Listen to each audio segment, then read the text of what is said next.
This is Tim Staten with Tim Stating the Obvious. What is this podcast about? It's simple.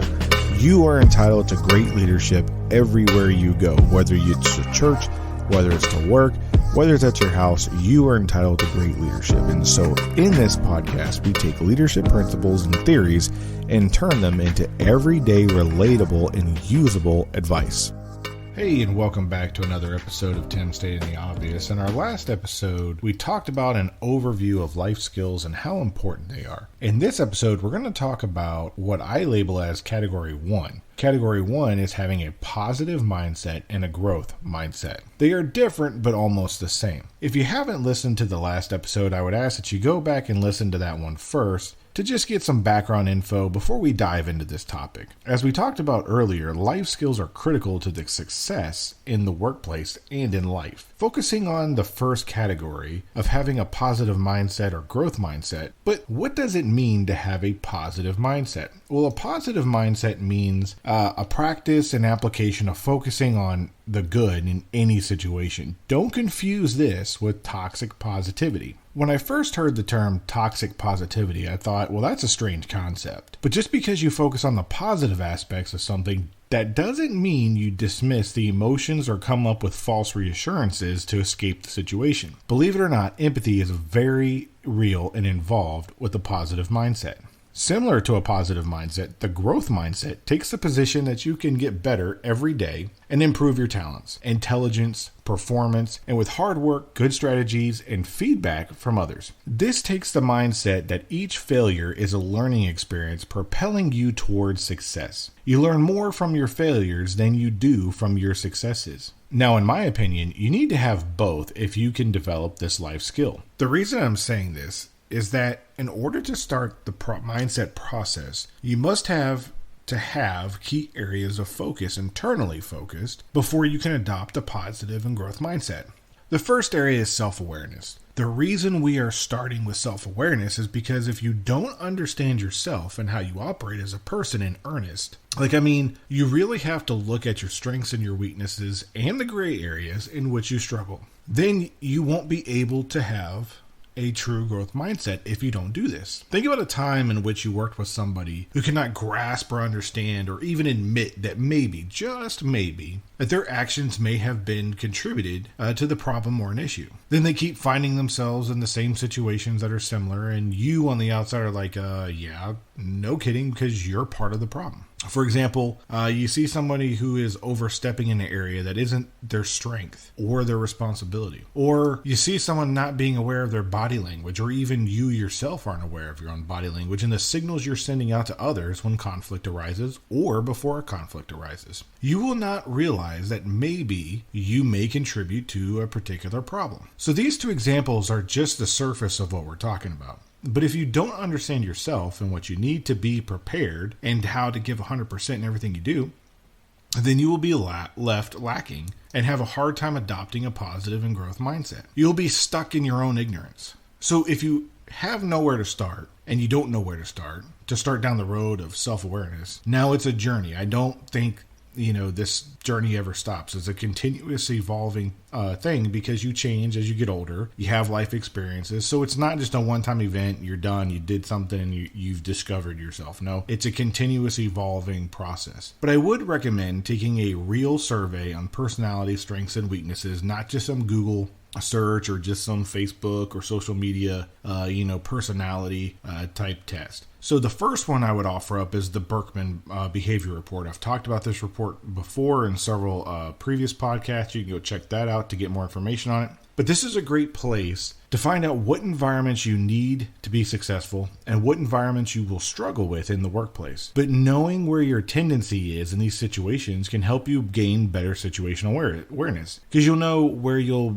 be good at, and you know where you won't be so good at. And when you come into a situation or an environment where you know you're not going to be as on your game or top performing, because it's just not the environment that you do well in, you can prepare for that to shape the conditions better for your success. The Myers-Briggs Personality Type Index is another great place to start. It's not my favorite, nor do I think it's very accurate. But if you're looking to get in the general direction or ballpark and a general idea of what your tendencies are, you could use this as a good place to start. Another subset area to look at that ties into self-awareness but leads to a positive mindset is self-management. Often we refer to this as executive functions, which are the ability to regulate your emotions, behaviors, and thoughts in different situations and events. This may sound like a straightforward task, but have you ever encountered a person who flies off at the handle at every minor problem? Or maybe have you met someone who doesn't manage his stress well, and it builds up and it builds up, and then they just explode on people for something insignificant, or they take it out on somebody that doesn't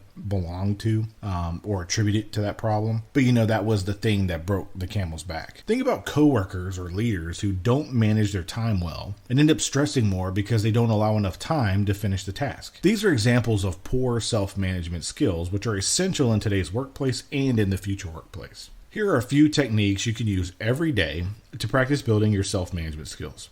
So for the first activity, it's stress management activities. I have found exercise is known to reduce the effects of stress on the body. I am a firm supporter of exercising in any fashion that you can. If you find yourself getting stressed out at the moment, you can practice deep breathing techniques. I know it sounds hokey, and when I first was introduced to it, I laughed at it and blew it off. But I noticed that when my smartwatch went off and told me that my heart rate was increasing when it shouldn't be, that was a signal and a sign that stress was creeping up on me. So I would lock my office door, close my eyes, plant my feet on the ground, take a deep breath for about a minute, deep breaths and deep inhale, deep exhale, and I would immediately feel the effects of this technique. My heart rate would decrease and I felt more relaxed. Anyone can do this at any time. Managing your stress is essential to good self-management skills. Working and focusing on problem-solving skills is another key area that you can work on to practice. I love solving problems. I don't necessarily like problems, but I love to solve them. So another area in which you can improve self-management skills are with problem-solving exercises. These exercises are a great way to train your mind to look at a complex problem in a different way. So when you encounter them along the way, you're better able to handle them. So I like getting these books that kind of give you riddles and really in-depth problems that you need to solve. And you can ask yes or no questions, or you can think about it in several different ways, and then you can mind map it, you can write them out, and then you can flip to the back of the book and it'll tell you the answer on what the end answer was. But if you do this with a group of people, you will find that there may be 10 to 15 different ways to get to the same answer. So being able to critically look at and solve problems will help improve your self-management skills. And then focus on practicing positivity. We've already talked about this for a little bit. But like I've mentioned in previous episodes, replace the word problem with opportunity. This immediately switches your brain into a positive mindset instead of a negative one. So you can maneuver your way through these issues and look for silver linings. If you do this enough, you will notice and see a pattern, and it will also reduce your stress. Lastly, for self-management skills to improve, time management is key. Make the time to take the time. Plan your day, your week, and your month accordingly. Poor time management skills increase stress and add unnecessary pressure on yourself. We have enough pressure as it is. No need to add to it. If you struggle with this, I would recommend that you make an ideal worksheet. And you put Monday through Friday down, you put all the hours of the day, including the ones that you plan to sleep. And you put the most important things that are important to you and your family and your goals, and you put those on there. And then you plan everything else around it. These techniques will keep your priorities first and help you manage the competing demands around you, and you can plug them into the white space around those big priority items. So that's a great exercise that you can practice to really manage your time and help you manage your priorities. Now, the third category is resilience, right? I think resilience is like an overplayed term, but it is important. Because resiliency is how well you can recover and how quickly you can bounce back from a difficulty or a failure. We are always encountering a failure at some point in time. If you show me a person who has never failed or had a setback or had any type of difficulty, I will show you a person who isn't trying. Some techniques you can use to improve your resiliency are simply accepting things that you cannot change or affect. And what I mean by this is if you wanted to do something special outside, let's say, and you were looking forward to doing it all week, then as you're leaving your house or your apartment or wherever it is that you live and to do this event, and let's say it rained or it snowed, eliminating your ability to do that thing. Like, you can't change the weather. There's nothing you can do to physically change the weather or the conditions of the weather that canceled or ruined your event. All you can do is accept it, or you can get frustrated and get mad and let it ruin your day or even your week. It's okay to be disappointed. I'm not saying don't be disappointed, but the more you fight something that you have no control over or cannot change, the more control that thing has over you, because now it's controlling your emotions. And there's nothing you can do to fix it. So you need to accept it. You don't have to like it, but accept it and then move on. And this ties into cognitive restructuring, or changing the way that you look at a situation. And for this, I'm reminded of a Chinese proverb that goes something like this. A farmer and his son had a horse who helped the family earn a living. One day that horse ran off away from home. And the neighbors told him, "Man, your horse ran away? That's terrible luck, man." And the farmer replied, "Maybe, maybe not. We'll see." A few days later, the horse returned home, leading a few wild other horses back to the farm as well. The neighbors came out and said, "Man, your horse returned and brought back several other horses with him. What great luck you've had." The farmer said, "Maybe, maybe not. We'll see." Later that week, the farmer's son was trying to break and train one of the mares and the horses that came back, and she threw him to the ground, breaking his leg. And the villagers and the neighbors cried, "Your son broke his leg. That's terrible luck." And the farmer replied, "Maybe, maybe not. We'll see." A few weeks later, the soldiers from the National Army marched through their town, recruiting all the able-bodied young men and boys for the army. They didn't take the farmer's son, who was still recovering from his broken leg. And his friends shouted, "Your boy is spared. What tremendous luck you've had." To which the farmer replied, "Maybe, maybe not." What this illustrates is that you cannot judge one event solely by that event itself to be good or bad or lucky or unlucky or just or unjust. Only time can tell you that. You can influence how you change how you look at an event by letting time be the judge, as if it plays out. This will help reduce your stress and make you more resilient in the end.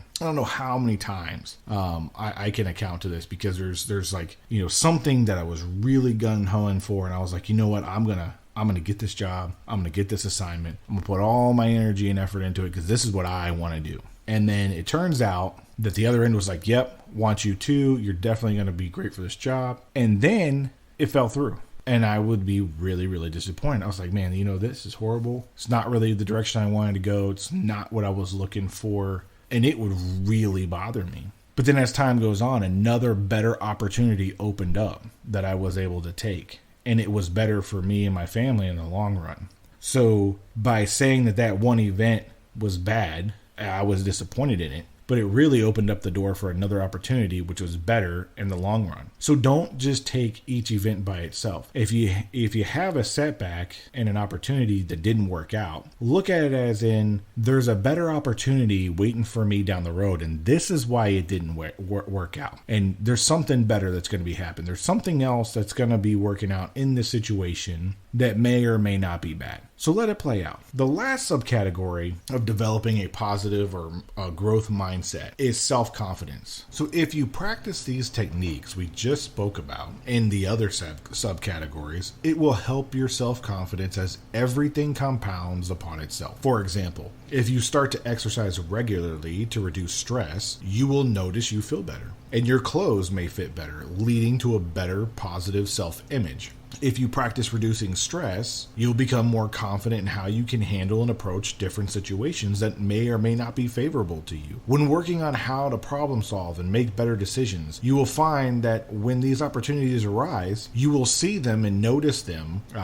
and the patterns in them, and you'll be more confident in the outcomes of your decisions. By knowing your strengths and weaknesses, you will know which tasks to delegate more and which ones to take on and highlight your strengths and minimizing your weaknesses. Overall, you will find your self-confidence improving, which will lead to more self-confidence in the long run. Everything compounds upon itself. So now that we talked about these techniques, I would challenge you to pick a couple in each category and to improve on or discover. Developing a growth or a positive mindset won't happen overnight. This has to be cultivated and trained over time to become a habit, and eventually it will become second nature. So which one of these areas spoke to you the most, or are you interested in the most? Let me know in the comment section to help further the discussion and share ideas. Have you tried these techniques, and how well did it work for you, or how well did it not work for you? And let us know why. And if something didn't work, what did you do in place of these techniques that actually helped you the most to gain in growth? So I want to thank you for listening to this episode where we talked about how to develop a positive and growth mindset. If you got some value out of this episode, please like and share this with one or two other people who you think might like it. If you haven't followed or subscribed, please do, and don't forget to hit that notification icon so we don't waste your time guessing when a new episode will come out. But in the next episode, we will be talking about the second area of life skills, and that is elevated thinking skills. I look forward to having you stop by for the next episode. I'm Tim Staten, stating the obvious.